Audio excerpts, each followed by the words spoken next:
So supportive players moving forwards. However, the first engagement is between the two players we talked about so far. Alamau and Envy coming head-to-head, with Envy being the first to fall.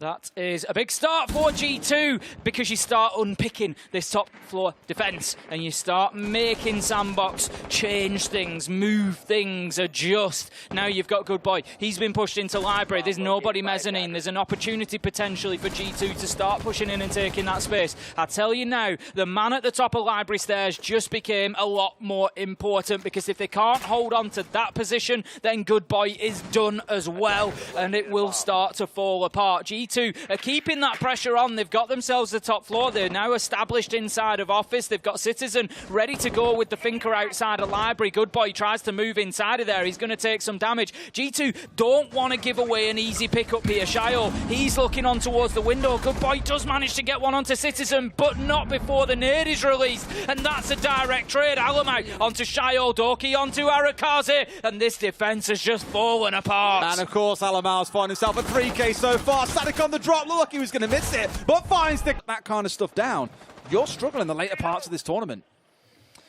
Shio just going to be holding the tight angle, playing inside of games once again. It's exactly the same position pretty much that we saw him last time. Citizen nade in hand, must have a bit of information. Uses the information perfectly there, as you say. Just a well-cooked nade. Absolute perfection, chef's kiss. 2 nades across 3 rounds as well here for Citizen. Really good placement of them so far, doing absolute work on the Finker alongside the extra kill that he collected, of course, from his gun. So up 2-0 at this point, now starting to push their way across through the library is Doki, with 2 nades himself also in back pocket. 0 and 2, again being a little bit off the leash, dare we say to him so far, charging his way forwards, hopefully with a little bit more control here, though, can get himself into the game. That's it. With a couple of kills from Doki could be a really dangerous thing for Sandbox here because it'll do exactly that. It'll just spur him on to more. That is good play from Good Boy there. Going to be taking down the Rotero drone as it comes in. Just the big factor there is protecting that shield on top of Piano because it prevents the attackers playing onto the double door that's banged in front of you. Alamau's going for it again. Easy. This time he gets away with it. And as you say, there's a little bit too easy because now Good Boy's been forced back behind the half wall and things start opening up for G2. It's normally where things like a mute jammer brought along here to assist with this kind of play as well. And they do have a mute on side, obviously, in Shile, but the jammer's not in the right place to be able to deny the Flores Rotero's coming raining through. This pressure now really starting to build up here inside of sites itself. Static being full white screened. Has got a wonderful crouch spot here, but a man sees him off towards the right. Prana with no idea what was going on. Down he goes, and a second nade comes in from Citizen. His second in the round. Doesn't get better use of utility in a round than that. 2 nades, 2 free kills for Citizen. Fantastic play. Prana just caught out, as you say, a little bit there. I don't think he knew that Static was being quite so aggressive. And he was like a rabbit in headlights there, just caught and shut down. But 4 versus 3, 50 seconds left to go. Diffuser on ground, but at least in the right place. G2 have got a real opportunity here. Good Boy, he's just looking to prevent any push coming in from the bathroom window. As G2, they're trying to extend their presence around site. They're trying to find new angles that they can just make it more and more difficult for them to be able to hold on. Quad kill for Citizen as he goes towards site and gets himself a double. That can instead turn their attention towards the site itself. That's well played from Sandbox. They've been able to deal with the first step of utility that was applied to the snowmobile door. It was 1 exothermic charge, and that is gone. You can see it was an impact nade out through the drone hole. They're going to throw a second one out, but Good Boy doesn't quite hit the shot with it this time. I think the exothermic just a little bit further over as well prevented it from being taken out. So that is now main door open. It's not usually the focus of an execute, but it's not a bad option because what it does is it forces the defenders to turn on their heels. They have to be aware of that breach as well as the rear side as well. So Sandbox, they've got a lot to think about here, but I will say it's been a better round for them than previous. They're still 5v5 at least. Envy sat there waiting for them to come to him when it's just not going to happen. That's not their focus. Yeah, he still hasn't moved inside a bathroom. The pings come in. They have an idea that he's up there as well. So at this point, what's the worry? You can hit sight and just say, yeah, he won't be here in time. We can crack on. And that's exactly what Doki's going through. First one eaten by an ADS. Finds the second man, but can't quite get the kill. Sees one on Pillar. Going for crouch height. Alamau on the backside as well. Finds Static as he's hit them with the backstab. Incoming with the plant as well. 2 kills already down. And you start to wonder, where is the solace for Sandbox? It's nowhere to be found. Virtue gets Envy on the flank. And Charlotte's last alive. In they come for the swing. Potential kills. It is not looking 25, good. 25.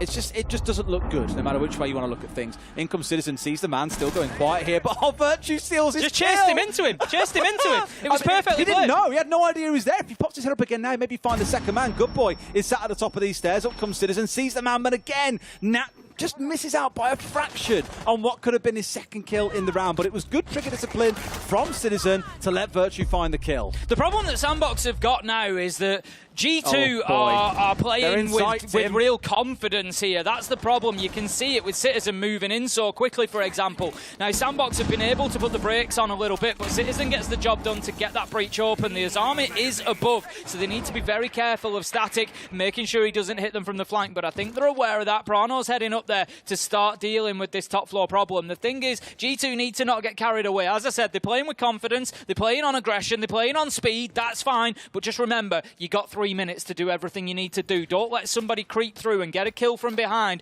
because you haven't taken the time to go and clear them out. And G2 have actually hit that pause button on this attack pretty well here.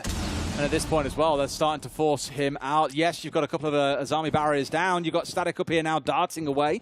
So he has taken the right call. It's the kind of thing I was mentioning for Sandbox is, look, spend a bit of time there, but be willing to move when things start to get dicey or when the situation changes in the round. And Static has read that very well. Static's just going to be keeping hold in this long angle, but no, G2 once again have done what they've been doing so far so well, has been to go in, identify the problem, close him down and deal with him. Static taken out now leaves only ground floor defenders, so G2 can start thinking about site, they can start thinking about putting Prano in a position to put that diffuser down. They haven't needed to actually go for that final execute yet. Good boy, he's just going to wait for the longest time here. He doesn't need to push this. The onus is on Virtue to do something, but here comes the sneak attack from behind. Citizen knows the corner's clear now. Prano can go in with the cover of Citizen and start getting the diffuser down. That's going to be the kill. Citizen on onto Araka. Men at this. They don't want to just start throwing bodies at this. You know, they want to be going in, making sure that the contacts are still clean, that they are getting the advantage in the gunfights. They don't need to pressure this too much now. There's nothing wrong with, yep, take the opportunity of a quick peek. Here go Sandbox, pushing in. They're going to get one in trophy. Can they find a second? Good boy. Going in with the LMG in hand. No shutdown. Important kill from that man, Citizen. Once again, he continues to hold on to Kitchen. And another one onto Arakaze before ultimately being shut down by Shayo. But that leaves us now 3v3. G2 still in control of site. They know the push is coming for Trophy. Doki finds just a couple of pixels in the glass case in Trophy and gets himself a trophy for a beautiful headshot. 3v2. DMR v DMR, and Static wins out in the 2v2. Tim, there's still 90 seconds left to go in the round, so things could even slow down here for a short while whilst the teams kind of reconfigure, recontemplate what it is they're trying to focus on here, because Alamau's held the upstairs this entire time. He hasn't budged. He has moved around the top floor a little bit, but hasn't bothered getting involved in the fighting downstairs, just showing the confidence that he had in his teammates to hold down the site itself. Exactly. I don't think G2 necessarily, expected the rush. Virtue got caught out, but they were more than able to react to it. Prano just manages to keep himself out as line of sight, but as I say that, just overexposing, and will be taken down by Envy Taylor. It's all up to Alamau. He finds one, surely not. Can he find the second? He's going to be taking some damage from the asphyxiation arrow. Now then, he's 1 HP in a dream. Can he find his man? No! For them, but they certainly don't want to be giving him away for free like that. Arakaze still trying to get established inside a library, as you say, playing into a corner where there is nobody present. Instead, the danger is Prano inside of library box. Going to clear out the first keeper barricade there. Kills come in. Doki Prano beautifully dealt with by Sandbox as they just get themselves straight into library. Again, it's a really good execute. They make the call, the nades come through, the players swarm inside a library, they get 2 kills. It's as easy as 1, 2, 3, Tim. And this again is why so many players are saying attacking is just so easy compared to defense at the moment. You jump in with juiced up HP thanks to the Finky. You got nades supporting you, big guns. Defenders will struggle to respond more often than not, and that's exactly what G2 are now discovering. They're down to a 2 versus 5, and with Sandbox with 60 seconds on the clock, there's no way they don't close out this round. Absolutely not. Virtue holding that vertical angle. If anybody oversteps, the problem is he's only going to get himself one, and there's more of a fight back required. Bullets coming in from both directions. He was caught in a crossfire. Alamai manages to find Arakaze. That's a little bit of bite. Things really peel back. So it's critical that they keep especially the Glaz and the Ossa alive, but you really want the Ying as well here.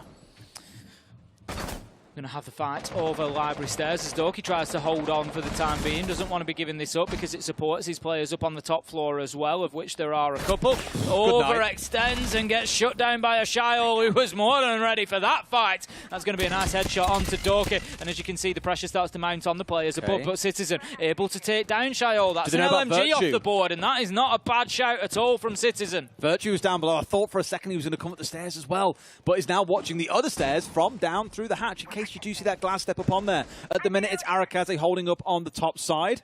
Like I mentioned, you want this spot for the glass. This is exactly where Good Boy wants to be. If they aren't aware of Virtue on the downstairs, in fact, he's rotated off, never mind. Otherwise, he could have been in such a good spot, but he's now going to rotate himself away to rejoin his team. Good Boy just using the glass scope, knows that there's somebody inside of office, has the ping there to tell him, but at this point just going to support the direct push onto site instead. G2 unlikely to come down unless forced here because they can potentially hold on to this from above. Just going to have a bit of missed utility there, unfortunately, from Static. They're going to be in trouble here if he hits this impact. They can't get the wall opened up. They get it through. Okay, he baited it. I think Static kept it. No, he lost it. Okay, the wall's open. I was going to say, thank God. Otherwise, this attack was very suddenly in the gutter. They've got the setup they need. The Ossa needs to get in spot. The Glaz has got to do his work. They've got all the components coming together. They've just got to be so careful about the players on the upstairs. That's the thing. They haven't taken that top floor control. MB Taylor, he's going to take a lot of damage. 35 seconds left to go, and the time is now for Sandbox to start pushing forward. The glasses of the Warden could be particularly important as Alamau keeps his vision. He's able to get one. He's able to get two. He's able to get three. Alamau on the long range might just have won this opening game for G2 as we now find ourselves in a 3 versus 1. It's Arakaze on the Ossa. He's got 15 seconds left to go, and he's got an absolute mountain of work ahead of him. The diffuser is down. It's in no man's land. He's going to have to push into the lines of sight of G2 here with 5 seconds left to go. Surely this one is over, and G2 take the full 3 points to kick them off at the Berlin Major.